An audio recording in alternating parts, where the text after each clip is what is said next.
Friends వీళ్ళు చేసే ఇదే బిజినెస్ మోడల్లో మీరు కూడా బిజినెస్ చేయొచ్చు అనడానికోసమే ఈ వీడియో. ప్రాక్టికల్గా మన చుట్టూ జరిగే బిజినెస్ల గురించే మన ఛానల్లో ఆల్మోస్ట్ చెప్పడం జరుగుతుంది. చూడండి, వీళ్ళు ఏం చేస్తున్నారంటే వ్యాన్ అంటే మీకు ఆ మినీ ట్రక్ ఉంటుంది కదా, ఆ మినీ ట్రక్ నిండా కూడా కొబ్బరి బొండాలు తీసుకొని వచ్చి చిన్న చిన్న వ్యాపారస్తులు ఉంటారు చూడండి, వాళ్ళ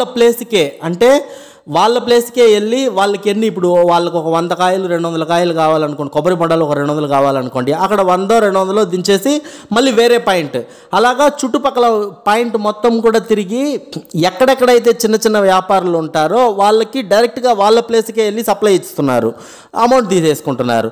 ఎక్సలెంట్ బిజినెస్ ఐడియా ఇది. డైలీ ట్రిప్ ఉంటుంది, డైలీ కంటిన్యూగా ఉంటుందన్నమాట ఇది. ఎందుకంటే కంటిన్యూగా వాళ్ళు కూడా వ్యాపారం చేసేస్తారు కదా. ఇప్పుడు ఒక వ్యాపారం చేసే అతను తనకి ఎన్ని ఒక రోజుకి సేల్ అవుతాయో వాళ్ళకి ఐడియా ఉంటుంది. 100, 200, 300 వాళ్ళ కెపాసిటీ ఎంత, ఆ సెంటర్ కెపాసిటీ అంత దించుకుంటారు. మహా అంటే ఒక 10-15 మిగులుతుంది అంతే. సో డైలీ వాళ్ళు కంపల్సరీ తీసుకుంటారన్నమాట. వీళ్ళు డైరెక్ట్గా తోట నుంచి వీళ్ళు తెచ్చుకుంటారు. చూడండి, వీళ్ళకి రేట్ అనేది అంటే మీరు డైరెక్ట్గా మీకు కొబ్బరి తోట నుంచి మీరు తీసుకునేటట్టయితే మీకు 15 రూపాయల నుంచి స్టార్ట్ అవుతుంది. ఓకేనా?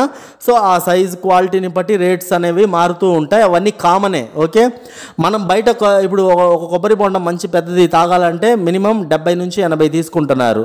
మీడియం సైజే 60 రూపాయలు తీసుకుంటున్నారు అనమాట. ఇంకా దానికన్నా చిన్నదైతే 50 రూపాయలు తీసుకుంటున్నారు. కానీ అంతగా వాటర్ అంటే మీకు ఐడియా ఉండే ఉంటుంది, వాటర్ అంతగా పెద్దగా ఉండకపోవచ్చు.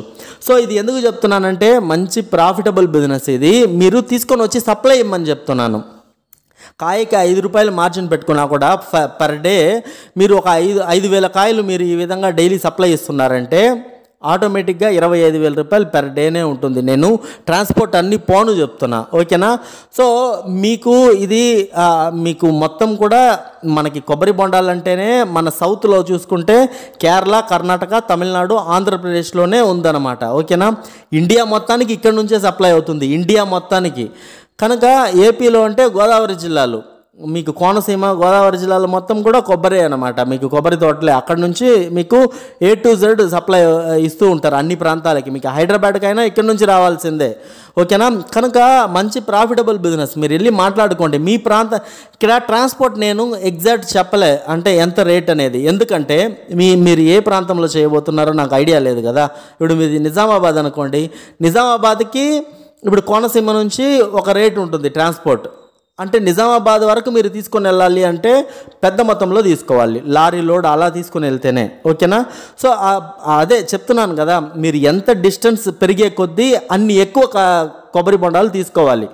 అంటే సంఖ్య అనేది పెరుగుతూ వెళ్ళాలి, కొన్ని వేల సంఖ్యలు అనేది. కనుక ఆ ట్రాన్స్పోర్ట్ మనకి ఇప్పుడు అనంతపురం అనుకోండి, మీకు అది అనంతపురంలో మీకు కోనసీమ నుంచి దగ్గర, లేకపోతే అటువైపు తమిళనాడు మీకు పొల్లాచి అటువైపు నుంచి దగ్గర అనేది మీరు చూసుకోవాల్సి ఉంటుంది, లేకపోతే కర్ణాటక నుంచి మీకు దగ్గర అనేది చూసుకోవాలి. సో అలాగా అవన్నీ చూసుకోవాలి. మీరు బిజినెస్లో దిగుతున్నారంటే ఇవన్నీ చూసుకోవాలి. మీకు ఏ ప్రాంతం దగ్గర ఉంటుంది, ఎంత లాంగ్ వస్తుంది, ట్రాన్స్పోర్ట్ ఎంత అనేది అక్కడ వెళ్ళి ట్రక్ వాళ్ళని అడిగితే వాళ్ళే చెప్పేస్తారనమాట. లారీ లోడ్ అంటే మీరు పెద్ద లారీయే తీసుకోవాలి ఎక్కువ డిస్టెన్స్ అంటే.